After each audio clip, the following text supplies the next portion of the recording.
पुणे जिल्हा हे शिक्षणाचं माहेरघर समजलं जातं. पुणे जिल्ह्याचं नागरीकरण मोठ्या प्रमाणावर होतंय. त्या प्रमाणातच आता खासगी शाळा, इंग्लिश मिडियमच्या शाळा, मिशनरी स्कूल्स असतील, सीबीएसई शाळा या खूप मोठ्या प्रमाणावर वाढत आहेत. आणि सर्वसाधारणपणे महाराष्ट्रातलीच ही परिस्थिती असली तरी मात्र पुण्याला हा प्रश्न जास्त भेडसावतो. आणि आपल्या जिल्हा परिषदेच्या शाळांची पटसंख्या ही कमी होत चालली. त्यामुळं शिक्षणाचा दर्जा सर्वसाधारणपणे असं समजलं जातं की जिल्हा परिषदेच्या शाळाचा शिक्षणाचा दर्जा चांगला नाही किंवा त्याच्याकडे लक्ष दिलं जात नाही, म्हणून आम्ही त्याच्यावर फोकस केला.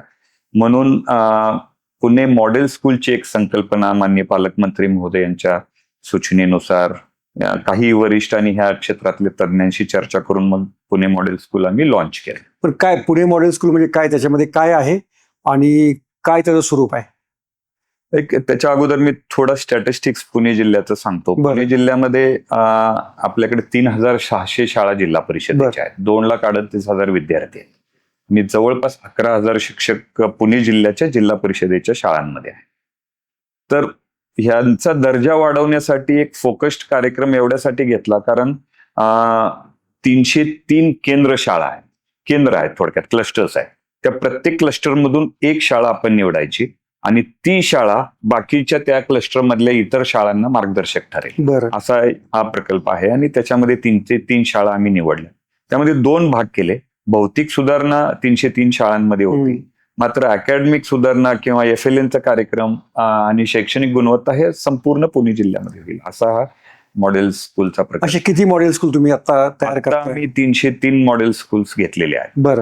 त्यामध्ये भौतिक सुधारणामध्ये बेसिकली काय केलंय की आपल्या शाळा ह्या खाजगी शाळांच्या स्पर्धेमध्ये असावेत त्यासारखं इन्फ्रास्ट्रक्चर असावं, हा मूळ हेतू होता.